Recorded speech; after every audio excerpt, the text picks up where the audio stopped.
Anong una mong papanoorin kung ikaw lang nakakita ng screen mo?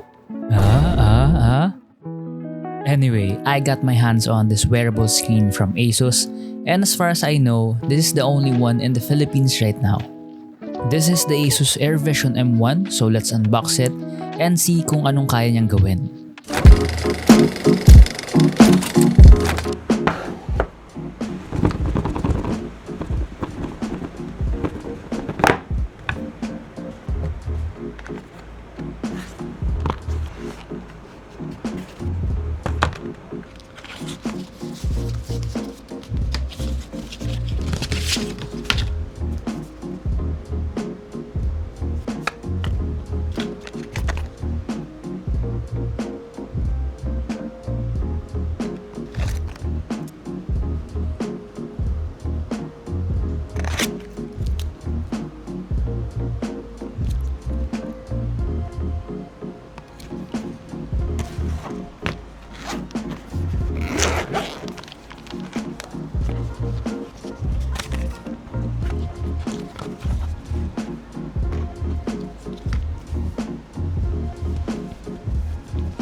Meron tong 1100 nits brightness, so sobrang liwanag niya kahit nasa outside environment ka. O di kaya pag kulang pa rin yung liwanag, meron siyang kasamang light blocker na kasama sa box.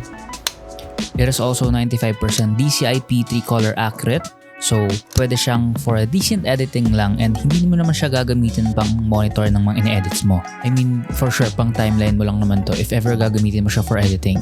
Compatible naman siya with the ROG Ally, laptops, and phones, and of course PC and MacBook. Meron din siyang flicker reduction and low blue light para syempre less eye strain. When it comes to weight naman, 87 grams lang siya, so magaan siya and hindi nyo feel na meron kayong suot na monitor.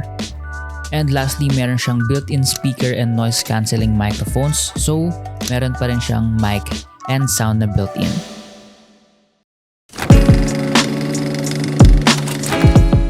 Inside the app naman, meron tong modes and settings like multi-screen setup, screen distance and pupil adjustment, working mode, gaming mode, and infinity mode. Sounds promising, right? Pero meron lang isang malaking problema.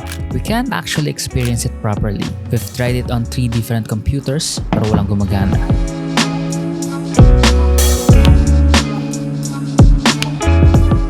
Sa Mac, meron siyang visuals pero wala siyang controls.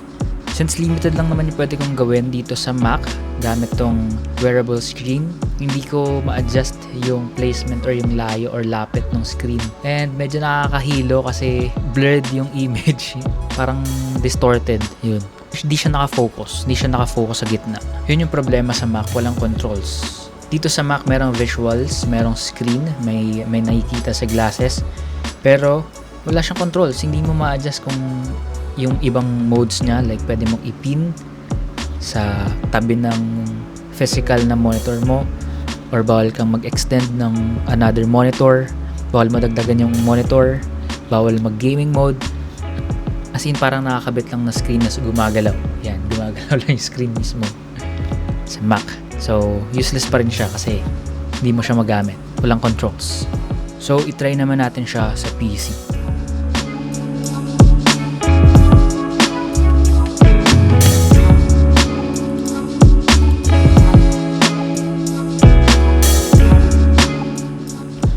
Dito naman sa PC, merong controls. Ito, merong app. Merong software na pwedeng i-install. Pero ito yung mangyayari. Oh my God. Let's wait. Okay. Firm. So, imbis yung display na sa glasses, yung display na sa screen mismo. Yan yung nangyayari pagka gamit namin sa Windows yung glasses. Yan. What? What? Yun yung mouse. Dito yung mouse. Dito yung mouse. Ayan.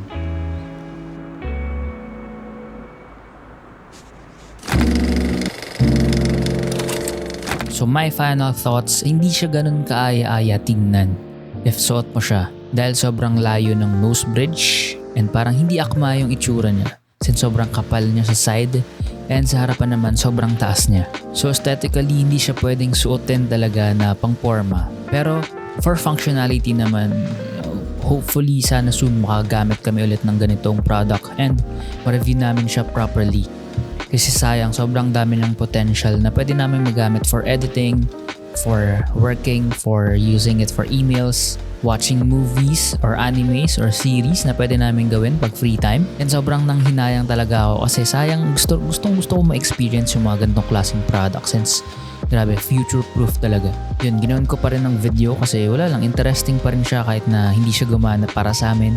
And hopefully, na-enjoy nyo pa rin yung video na to. And sana soon magamit ulit namin, makagamit kami ulit ng working or latest update para sa Mac system. At least sa Mac naman okay lang para magamit namin yung full potential. Yun lang. Maraming salamat. See you sa next video. Malapit tayo mag 8 years